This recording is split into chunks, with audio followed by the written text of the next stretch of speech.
अस्सलाम वालेकुम स्टूडेंट्स। आज आपके सामने मैं जो टॉपिक डिस्कस करूँगा वो है एस्केप वेलोसिटी।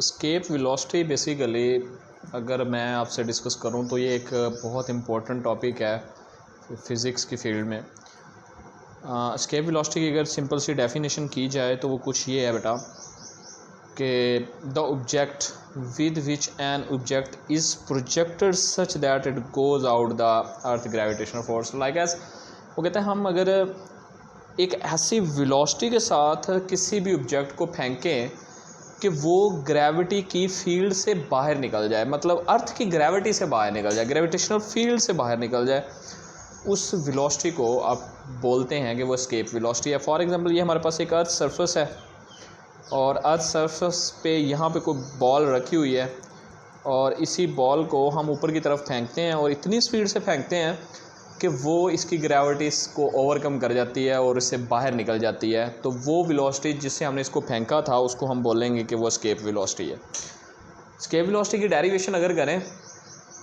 तो इनिशियली जो पोटेंशियल एनर्जी होती है, लास्ट टॉपिक में हमने डेरिवेशन की है एब्सोल्यूट ग्रेविटेशनल पोटेंशियल एनर्जी में, वो है -gm capital M small m by r।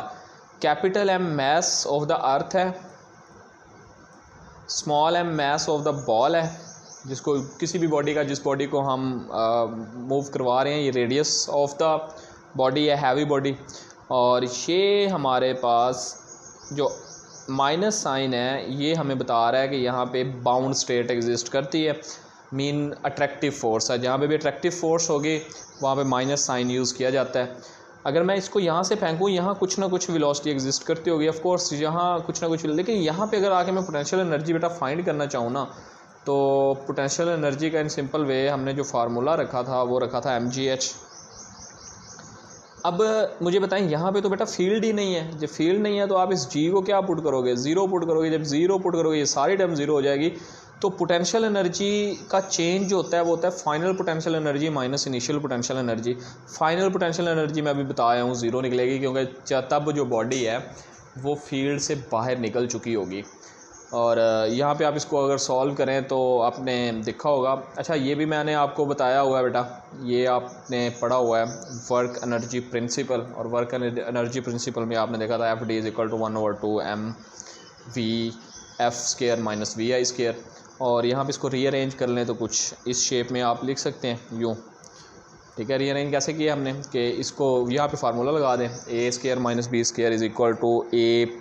b a + b लिख सकते हैं। पोटेंशियल एनर्जी का चेंज था वो फाइनल माइनस इनिशियल है। फाइनल ये है, ज़ीरो अभी मैंने पुट किया, इनिशियल ये है, तो चेंज जो है पोटेंशियल एनर्जी का वो ये आ गया। आपको पता है एनर्जी हमेशा कंजर्व रहती है, तो काइनेटिक एनर्जी अगर गेन करेगी तो ये लूज़ करेगी, अगर ये लूज़ करेगी तो ये गेन करेगी।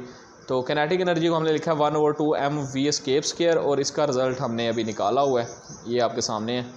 इसको ज़रा सॉल्व कर लें, ये इसके साथ कट जाएगा, इसको रीअरेंज कर लें, v escape ये आंसर आ गया और v escape का ये आंसर आ गया। अब यहाँ पे अगर आप देखें तो आपको जो वो वेलोसिटी है, जिस वेलोसिटी को लेके हमारा ऑब्जेक्ट जो है वो स्किप कर जाएगा, ग्रेविटेशनल फील्ड से बाहर निकल जाएगा, वो डिपेंड कर रहा है मैस ऑफ द अर्थ पे। अगर हम mess of the earth change करें, ये मैस चेंज कर दें तो ऑफ कोर्स एस्केप वेलोसिटी है। रेडियस पे भी डिपेंड कर रहा है, g तो कांस्टेंट है। हमें पता है कि f जो है वो किसके इक्वल होता है, gm m/R², और f किसके इक्वल होता है, f = w mg। अगर मैं इसकी जगह पे ये वैल्यू लिख दूँ तो आप इसको कट कर लें तो आपका g = दिस वन। ये कहता है acceleration is due to the gravity at the surface of the earth. ये भी एक्स ग्रेविटी है लेकिन ये अर्थ की सरफेस के ऊपर हो रही है, ठीक है।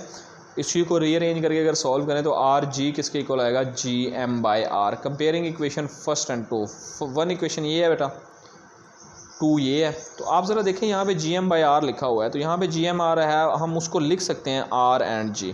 तो जब r and g लिखेंगे, इसकी जगह पे पुट करेंगे तो ये आ जाएगा एस्केप वेलोसिटी = 2gh। अब पता चला है हमें कि एस्केप वेलोसिटी जो है वो g पे भी डिपेंड करेगी, किसी भी बॉडी की ग्रेविटी कितना, लाइक अर्थ की ग्रेविटी है 9.8 मीटर/सेकंड², g की वैल्यू पुट करते हैं। और यही चीज़ अगर हम मून पे अप्लाई करें तो आप मून का रेडियस भी कम हो जाएगा और रेडियस के साथ साथ जी भी कम हो जाएगा। उसके लिए आप मून के लिए जो यूज़ करते हो वो GM है और उसको आप पुट करते हो बेटा 1.62, ठीक है। इसी तरह सन की है आई थिंक 225 है अप्रॉक्सीमेट।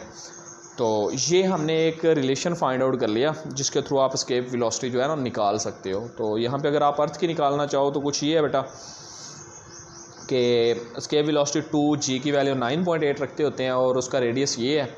वैल्यू पुट करो तो आपके सामने आती है किलोमीटर पर सेकंड। अगर आप 11 किलोमीटर पर सेकंड से किसी भी बॉडी को फेंकें तो सिंपल सी बात है वो एस्केप कर जाएगा, वो निकल जाएगा आपके अर्थ की ग्रेविटी से। फिर वो कहता है उसके बाद जो नेक्स्ट टॉपिक है हमारे पास वो है इंटरकन्वेंशनल एनर्जी।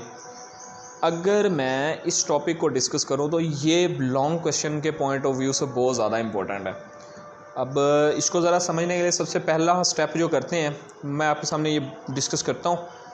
इसमें आप ये ज़रा देखें कि ये आपके पास रेफरेंस पॉइंट है, इसको आप कहते हैं बेटा ये रेफरेंस पॉइंट है या ये अर्थ सरफेस है, या इसको आप कहते हैं ये अर्थ सरफेस है। यहाँ पे कोई भी बॉक्स पड़ा है जिसका मैस है m और इसको मैं कुछ हाइट पे ले जाता हूँ। हाइट कितनी ले जाते हैं हम, h हाइट है, ठीक है। रेफरेंस पॉइंट से लेके इस तक की जो हाइट है वो h है। अब ये मैस यहाँ रुका हुआ है, मूव नहीं कर रहा। तो एट पॉइंट A हमारे पास जो वेलोसिटी है वो 0 है, चल नहीं रहा, लेकिन पोटेंशियल एनर्जी स्टिल है। और पोटेंशियल एनर्जी कितनी होगी, पोटेंशियल एनर्जी तो हमें पता है डिपेंड करती है हाइट पे। तो इसको आप लिखोगे कि यहाँ पे जो इस A पॉइंट पे मैं अभी डिस्कस सिर्फ कर रहा हूँ कि यहाँ पे जो पोटेंशियल एनर्जी है वो है बेटा mgh। और कैनेटिक एनर्जी क्योंकि वेलोसिटी के साथ अटैच होती है 1/2mv²। तो v तो 0 है यहाँ पे, ये देखें यहाँ पे बॉडी रुकी हुई है। तो आप जब v 0 पुट करोगे सारी 0 हो जाएगी। तो टोटल एनर्जी अगर मैं यहाँ पे फाइंड करूँ ना, टोटल एनर्जी इज इक्वल होती है A पॉइंट पे, total energy at point A is equal to kinetic energy at point A plus potential energy at point A। Potential energy तो है लेकिन जो कैनेटिक एनर्जी है वो 0 है। तो कैनेटिक एनर्जी यहाँ पे देखें, कैनेटिक एनर्जी का फार्मूला ये है, V है 0 पुट कर ले तो कैनेटिक एनर्जी 0 हो गई है। बट जब आप पोटेंशियल एनर्जी को सॉल्व करते हो तो पोटेंशियल एनर्जी होगी mgh। तो इसको इक्वेशन ए में पुट कर लें तो आपको टोटल जो एनर्जी आ रही है वो ये आ रही है बेटा, समझ आ रही है। At point A total energy कितनी है, ये mgh चाहिए। फॉर पॉइंट B पे अगर देखें तो यहाँ पे तो बेटा यहाँ पे वेलोसिटी एट A 0 थी, लेकिन यहाँ पे वेलोसिटी 0 नहीं है। यहाँ पे पोटेंशियल एनर्जी भी आपके पास 0 नहीं है, कैनेटिक एनर्जी भी 0 नहीं है। तो इसको सॉल्व करना पड़ेगा। टोटल एनर्जी का फार्मूला अगेन वही है कि total energy is equal to kinetic energy at point B plus potential energy at point B। और कैनेटिक एनर्जी अगर फाइंड करना चाहते हो तो ये, अब हमें VB की वैल्यू चाहिए कि क्योंकि 0 तो है नहीं, तो VB को आप कैसे सॉल्व करोगे, 2AS is equal to VF² minus VI²। क्योंकि बॉडी वर्टिकल मूव कर रही है तो A को आप G रखोगे बेटा, S को डिस्टेंस को आप X रखोगे। कैसे X रखोगे, ये देखें A से लेके B तक का जो डिस्टेंस है वो X है, तो आप उसको X रखेंगे बेटा। ये X रख लिया। और आपको पता है जो इनिशियल वेलोसिटी है जो फाइनल है वो VB है, लेकिन इनिशियल 0 थी। देखें A पे जब चले थे तो A पे तो 0 थी, तो इसलिए यहाँ 0 पुट करेंगे तो आपका VB किसके आ जाएगा, इक्वल 2gx के इक्वल। और यही वैल्यू आप पुट कर दें यहाँ पे बेटा, जब यहाँ पुट कर देंगे तो 1/2m2gx² आ जाएगा। और इसको 2 को 2 से कैंसिल कर दें, mgx आ जाएगा। लेकिन अगर मैं पोटेंशियल एनर्जी फाइंड करना चाहूँ तो पोटेंशियल एनर्जी कैसे फाइंड करूँगा, ज़रा गौर करें। पोटेंशियल एनर्जी तो हमेशा रेफरेंस पॉइंट से होती है, मतलब यहाँ से ऊपर होगी। तो यहाँ से अगर मैं मूव करके इधर आऊँ तो मेरे पास जो डिस्टेंस बनता है वो कुछ बनता है h माइनस x, ठीक है। यहाँ पे आपके पास जो डिस्टेंस बनेगा वो बनेगा h माइनस x। तो पोटेंशियल एनर्जी में जो h वाली वैल्यू होती है, फार्मूला होता है या जहाँ पुट करना होता है वहाँ आप पुट करेंगे h माइनस x। तो यहाँ पे देखें potential energy at point B is equal to mgh minus x। Clear है बेटा, इसी को सॉल्व कर लें, वैल्यू पुट कर दें टोटल एनर्जी में। ये कैनेटिक एनर्जी है, ये पोटेंशियल एनर्जी है, ये इससे कट जाएगा तो आपके पास अगेन आ गया। तो अब देखें आपके पास टोटल एनर्जी सेम आ रही है, कैनेटिक एनर्जी चेंज हो रही है पोटेंशियल एनर्जी में या पोटेंशियल एनर्जी चेंज हो रही है कैनेटिक एनर्जी में, बट स्टिल टोटल एनर्जी वही आ रही है। पॉइंट सी पे अगर देखें तो पॉइंट सी है just before hitting the earth surface. तो हमारे पास वी सी यहाँ पे भी ज़ीरो नहीं है, लेकिन एच इतना कम है कि एच को अप्रॉक्सीमेट आप ज़ीरो पुट करोगे। जब एच को अप्रॉक्सीमेट ज़ीरो पुट करोगे तो पोटेंशियल एनर्जी कितनी हो जाएगी बेटा? ज़ीरो हो जाएगी। लेकिन कैनेटिक एनर्जी ज़ीरो नहीं होगी। तो टोटल एनर्जी जब मैं फाइंड करूँगा तो देखें kinetic energy at C, potential energy at C. Kinetic energy find करने के लिए सेम वही फार्मूला अप्लाई करना है।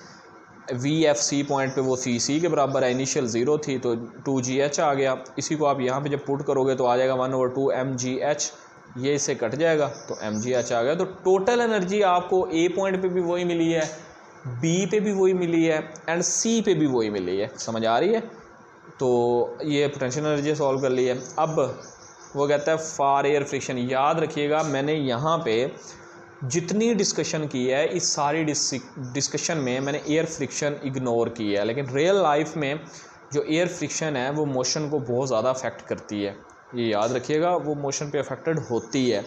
तो फिर एयर रेजिस्टेंस के लिए for no air resistance loss in kinetic energy gain in potential. अगर मैं वो ना डिस्कस करूँ तो जितनी कैनेटिक पोटेंशियल एनर्जी कम होगी उतनी आपके पास कैनेटिक एनर्जी गेन हो जाएगी। तो उसको आप लिख सकते हो mgh minus h1 minus h2 1/2 mvf² minus vi²। ये बात हो रही है नो एयर फ्रिक्शन में, no air friction is present.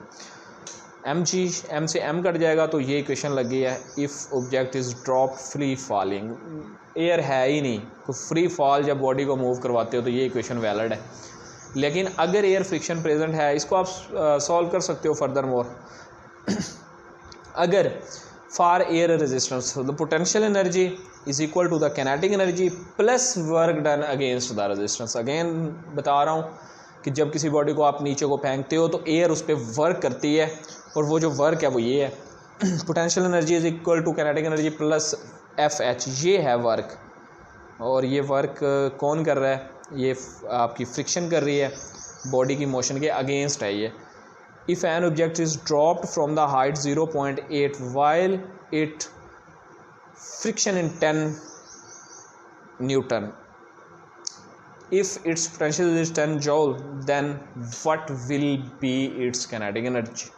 तो kinetic energy potential energy minus FH है। इसको रीअरेंज कर लिया हमने, इधर ले आए थे। ये देखें ना, ये फार्मूला इसको इधर ले आए तो ये इसको रीअरेंज करके लिख लिया। तो ये इसका सोल्यूशन है। 10 न्यूटन यहाँ पुट करते हैं, यहाँ 10 जॉल करते हैं, 10 न्यूटन यहाँ पे वो वैल्यू पुट करें, आपके पास कैनेटिक एनर्जी आ जाएगी और वो कितनी होगी? 2 जॉल होगी। उसके बाद मैं नेक्स्ट चैप्टर स्टार्ट करता हूँ। फ़िलहाल के लिए इतना ही।